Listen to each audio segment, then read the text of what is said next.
Hello hello hello hello. Hello बच्चों, बहुत बहुत नमस्कार। हेलो बच्चों, बहुत बहुत नमस्कार। बहुत बहुत नमस्कार है आप सभी बच्चों को। कैसे हैं आप सभी लोग? कैसे हैं आप सभी लोग? तो छोटी सी बस एक बात है, जो जानकारी आप लोगों तक हो सकता है पहुंच चुकी हो। जिन लोगों तक ये जानकारी नहीं पहुंची है उन तक पहुंचा देते हैं, है ना। नमस्कार नमस्कार नमस्कार, बहुत बहुत नमस्कार। तो जानकारी आपकी ये कहती है कि एनटीए ने कुछ आपके साथ किया है। क्या किया है सर? एनटीए ने जो इंटीजर टाइप के सवाल थे जिसमें ऑप्शन हुआ करता था, उन ऑप्शन को, मतलब सवालों के ऑप्शन को हटा दिया आपके लिए। पहले आपको 10 में से 5 सवाल करने होते थे जो न्यूमेरिकल वाले थे, है ना। तो न्यूमेरिकल वाले सवालों को 10 में से 5 करने थे, लेकिन अब वो ऑप्शन उन्होंने नहीं दिया है। और उन्होंने कुछ ऐसा बोला है, जिन लोगों को नहीं पता है वो ध्यान से सुन लें। उन्होंने ऐसा बोला है कि अब आपको ऑप्शन नहीं मिलेगा, है ना। तो कितने लोगों को लगता है कि ये सही चीज है? भाई पहले आपके पास 30 सवाल हुआ करते थे जिसमें से 20 होते थे सिंगल आंसर करेक्ट वाले और 10 होते थे न्यूमेरिकल वाले, और उन 10 में से 5 आपको चुनने पड़ते थे।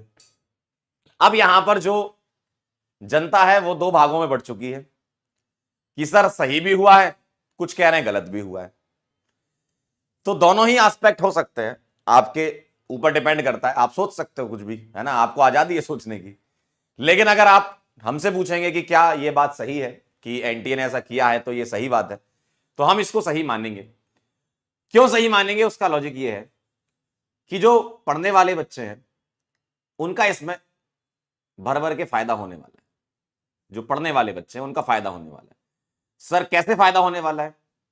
जब कभी भी आपके पास चॉइसेस होती है कि 10 में से 5 करने, तो हो सकता है कोई बच्चा सिर्फ और सिर्फ कुछ नजर फेर के चला गया हो और वो नजर फेरा हुआ सवाल उन 10 चॉइस में से आ गया हो, या कोई फॉर्मूला ऐसा हो जो उसने रिवाइज किया हो, मतलब लास्ट टाइम पे, और उसका काम हो गया हो। और जो पूरा साल भर मेहनत कर रहा है, दिन रात लगा हुआ है, शिद्दत से एकदम लगा हुआ है, तो उसके साथ तो घाटा होता था ना। तो ये काम एकदम सही हुआ। इससे क्या चीजें होने वाली हैं? इससे आपकी कट ऑफ कम जाने वाली है, लगभग 20 से 30 नंबर कट ऑफ कम आपकी जाएगी, ठीक है। तो जो पढ़ने वाले बच्चों के लिए एनटीए ने इस बार साथ दिया है ना। और यही नोटिस में लिखा हुआ है ना, मैं अपने मन से नहीं बोल रहा हूं, नोटिस में भी यही लिखा हुआ है कि दिख रहा है आप लोगों को? नहीं दिख रहा है, थोड़ा जूम कर देता हूं। 5 questions out of a total of 10 question since JEE Main 2021 ये आपके हुआ करते थे। और वो ये कह रहे हैं कि section B will contain only 5 question per subject and candidate will be required to attempt all 5 question without any option, ठीक है। तो उनका ये कहना है। तो सर इससे क्या हमारी तैयारी पर फर्क पड़ेगा? बिल्कुल भी नहीं पड़ना चाहिए। क्या आपके कंट्रोल में यह बात थी क्या? बताओ जरा, क्या आपके कंट्रोल में था कि हम ये नोटिस निकाल दें? ये कंट्रोल में किसके था? एनटीए के। तो उन्होंने अपना काम कर दिया। तुम्हारे कंट्रोल में क्या है? कि तुमको पढ़ना है। जैसे तुम पढ़ रहे थे वैसे ही पढ़ते रहिएगा। जितनी शिद्दत से तुम पहले कल भी लगे हुए थे नोटिस आने के पहले, उतनी शिद्दत से नोटिस आने के बाद में आपको तैयारी करनी है। तो आपका यहां पर कुछ मतलब हक बनता नहीं है कि आप कुछ बोलो, कुछ बोलने लायक नहीं हो आप। आपका काम क्या है? पढ़ने का। सर आप हमें 20 सवाल दो चाहे 40 सवाल कर दो, हम तो पढ़ रहे हैं, आप 40 सवाल ले लो। आप इंटीजर की जगह हमें न्यूमेरिकल की जगह आप हमें इंटीजर देना चालू कर दो। सर आप हमारे चैप्टर बढ़ा दो, चैप्टर कम कर दो, उससे तुम्हें फर्क नहीं, तुम्हें तो पढ़ना है ना। तुम खुद सोचो, तुम्हारे हाथ में क्या है? कई बच्चे पैनिक हो जाते हैं, नोटिस आ जाता है कुछ भी, एकदम पैनिक हो गए कि सर ये क्या हो गया, अब तो हमारा जीवन बदल गया, धरती जो है जैसी घूम रही थी वो उल्टी घूमने लगी। तो इससे कोई फर्क पड़ेगा नहीं। ये सब आप ना समय खराब करने वाली बात करते हो, है ना, कि सर नोटिस आ गया। बहुत कमेंट करे बच्चों ने, नोटिस आ गया सर, सर अब तो क्या होगा सर, अब हम क्या करें सर। अरे तो क्या हो गया नोटिस से? जैसा तुम्हारा सिलेबस चल रहा था वैसा चल रहा है, क्लासेस तुम्हारी जैसी चल रही थी वैसी चल रही है, तुम जैसे पढ़ रहे थे उतनी शिद्दत से ही पढ़ो, तो उससे कोई फर्क नहीं पड़ेगा, ठीक है। और पढ़ने वाले बच्चों के लिए ये बहुत अच्छी बात हो गई है कि जो उनका मतलब मेहनत भी कर रहे हैं, नंबर भी ला रहे हैं, लेकिन उस कट ऑफ तक पहुंच ही नहीं पा रहे हैं, उस परसेंटाइल तक पहुंच ही नहीं पा रहे हैं, है ना। तो उनके लिए थोड़ा अच्छा है, क्योंकि अगर आप 10 में से 5 सवालों की चॉइस दे रहे हो, तो जो मान लो पढ़ने वाला बच्चा, उसको 10 आते हैं लेकिन वो तो 5 ही कर पा रहा है, और जो थोड़ा बहुत पढ़ के चला गया था उसके पास चॉइस आ गई थी 10 में से 5 की। तो ये बहुत ही अच्छा फैसला है, इसका स्वागत करना चाहिए हम सबको, है ना। अगर आप पढ़ रहे हो तो स्वागत करना चाहिए, है ना। और कल हमने एक वीडियो डाला था, मतलब शॉर्ट वीडियो था सलीम सर का, तो उसमें कुछ बच्चों ने कमेंट किए, तो कुछ कमेंट के बारे में हम समझ लेते हैं कि क्या मतलब आपके क्या क्या कमेंट है, उसके बारे में बात कर लेते हैं। एक बच्चा कह रहा है कि यार ये हमेशा ये हमारे साथ ही होना था, शिट यार होप पेपर इस बार टफ है। तो देखो, कुछ चीजें तुम्हारे साथ होनी है नहीं होनी है वो तुम्हारे कंट्रोल में नहीं है।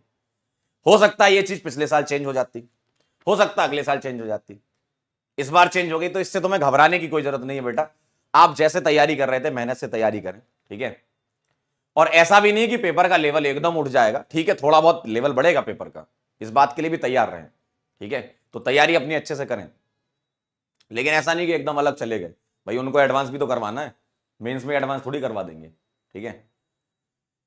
सेकंड एक कमेंट है बच्चे का, इसका मतलब पूरा सिलेबस कवर करना पड़ेगा, पता नहीं कहां से क्वेश्चन आ जाए। यस, एकदम सही बात है आपकी, आपको हर चैप्टर पर बराबर वेटेज देकर रखना होगा। होता है कुछ चैप्टर ज्यादा वेटेज वाले होते हैं, लेकिन लगभग आसपास ऐसा हो रहा है कि हर चैप्टर से एक ना एक सवाल मिलता है ना, हर चैप्टर से मिलता है। तो ये वाली बात आपने एकदम सही कही सर, ये बहुत अच्छी बात है, कंपटीशन अच्छा रहेगा, बिल्कुल सही बात है। पढ़ने वाले बच्चे ऊपर आएंगे, ना पढ़ने वाले बच्चे नीचे जाएंगे, सीधी सी बात है ना।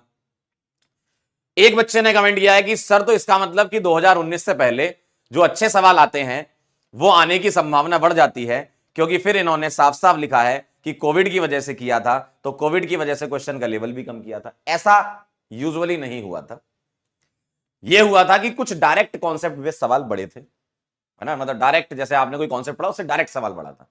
अब थोड़ा सा हो सकता है कि एप्लीकेशन वाला सवाल बढ़ जाए, ठीक है। तो आप इसमें बिल्कुल भी यह ना सोचे कि हम 17 से पहले के पीवाईक्यू करने लगते हैं या 19-20 से पहले के पीवाईक्यू करने लगते हैं। आपको पीवाईक्यू पिछले 5 साल के ही करने हैं, है ना, आपको पिछले 5 साल के ही पीवाईक्यू करने हैं। आप देखो ना, इतने पेपर होते हैं, इतनी शिफ्ट में होता है, variation of question mostly cover हो चुके हैं। कई बार तो ऐसा होता है जो जनवरी अटेम्प्ट में सवाल आया सीधा उठ के अप्रैल अटेम्प्ट में आ जाता है ना। तो आपको पीवाईक्यू पर पूरा फोकस 5 साल का ही रखना है। होता है कुछ कॉन्सेप्ट बेस्ड सवाल, ऐसा थोड़ी है कि पिछले पीवाईक्यू में अच्छे सवाल नहीं आए, पिछले साल आए हैं, उसके पिछले साल भी आए हैं। तो सवाल तो हमेशा मिक्स रहते हैं ना, कुछ इजी पोर्शन रहता है, कुछ मीडियम रहता है, कुछ हार्ड रहता है। ये तो मतलब एक पेपर बनाने का तरीका होता है कि उसमें मॉडरेट सवाल भी हों, उसमें हार्ड सवाल भी हों, कुछ, है ना, नंबर्स कम होते हैं लेकिन कुछ होते हैं हार्ड, सर कुछ इजी सवाल भी होते हैं। तो ये तो बैलेंसिंग ऑफ द पेपर होती है ना। तो आप ये मत करें कि 2019 से पहले पीवाई करने लगे, आप सारे पीवाईक्यू करें पिछले 5 साल वाले, ठीक है। बिना पीवाईक्यू के आप कैसे कूदोगे मैदान में, आप लड़ने जा रहे हो भाई, आप योद्धा हो मतलब बिना तैयारी के चले जाओ, है। अगर आपने पिछले 5 साल के सारे पीवाईक्यू करें तभी आप एग्जाम देने लायक समझो अपने आप को कि सर हमने पिछले 5 साल के सारे पीवाईक्यू कर लिए, तब मानो कि हाँ तुम जा रहे हो लड़ने के लिए। अगर आपने पिछले 5 साल का एक भी पीवाईक्यू छोड़ा है ना, इसका मतलब आप सही तैयारी करके नहीं जा रहे हो लड़ने के लिए, है ना। Sir quantity of question decrease हो रही है तो क्वालिटी बढ़ेगी, सही बात है, वही मैं बोल रहा हूं कि कुछ हो सकता है एप्लीकेशन पे, लेकिन ऐसा नहीं कि सारे सवाल बढ़ जाए, 2-3 सवाल अच्छे हो सकते हैं, होने दो, ये तो अच्छी बात है, पढ़ने वालों का फायदा होगा, ठीक। बट सर अब ये स्कोर करना भी तो मुश्किल होगा, पहले चांस ज्यादा था कि 10 में से 5 करना, और अब ये नहीं रहा तो मेंटली भी प्रेशर होगा कि ये नहीं आता, मेरे 4 नंबर गए। पहले ये था कि ये नहीं आता, कोई नहीं, अब 4 और बचे। बेटा देखो, चॉइसेस जब रहती है ना तो उसमें थोड़ी दिक्कत रहती है। अगर आप सच में पढ़ रहे हो ना तो आप तो इस चीज को बोलो कि भाई 10 में से 5 क्यों दे रहे हो, आप हमें 5 ही दे दो। क्यों? क्योंकि आप पढ़ के गए हो तो आप 5 कर पाओगे।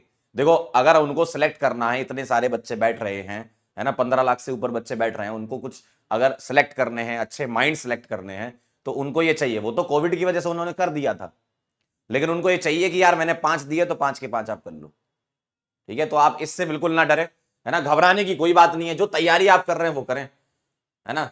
जो 5 सवाल मिलेंगे आपको वो करना है, उसमें कोई आपके पास चॉइस तो है नहीं अब, है ना। Sir I want NTA to make paper hard like past, not like 2024 and with new exam pattern it will help to decrease cut off. देखो अब एग्जाम पैटर्न वगैरह तो देखो एनटीए के हाथ में कि उनको क्या देना था, और वो इससे बता चुके हैं कि 20 आएंगे सिंगल आंसर करेक्ट और 5 आएंगे आपके न्यूमेरिकल। वो पहले ही बता चुके हैं, अब नोटिस आ गया तो बता दिया, तो एग्जाम पैटर्न की तो कुछ बात आती नहीं है अब आपकी, है ना, तो वो तो एनटीए ने बता दिया। आप कह रहे हो कि सर पेपर हार्ड बने। देखो कभी भी कोई भी ऑर्गेनाइजेशन पेपर बनाती है तो उसको बच्चे सिलेक्ट भी करने हैं। बनाने को तो एनटीए वाले महा हार्ड पेपर भी बना के आपके सामने दे सकते हैं, और वो ऐसा भी कर सकते हैं कि आपके 50 नंबर ही आए, हो सकता है ऐसा, लेकिन उनको ये चाहिए कि एक बैलेंसिंग ऑफ द पेपर हो, कुछ इजी सवाल हो, कुछ मीडियम हो, कुछ हार्ड हो, और वो सेग्रीगेट कर पाए बच्चों में। कट ऑफ के बेसिस पर सेग्रीगेट करते हैं ना कि भाई इसकी 99 परसेंटाइल आई, इसकी 70 परसेंटाइल आई, तो उसके बेसिस पर वो सेग्रीगेट कर पाए। लेकिन ये सब आपके हाथ में नहीं है, पेपर कैसा भी होगा आपको अपने हथियार तैयार करके ले जाने हैं। सर वो हथियार क्या है? हर चैप्टर को कवर करके जाना है, एटलीस्ट हर चैप्टर को, मतलब आपको मान के चलो अगर एक आध दो चैप्टर आपसे नहीं होते एंड में, होता है ऐसा कि यार नहीं हो पा रहा पूरा, तो बहुत ज्यादा लोड लेने की जरूरत नहीं है, ठीक है, बहुत ज्यादा लोड लेने की जरूरत नहीं है।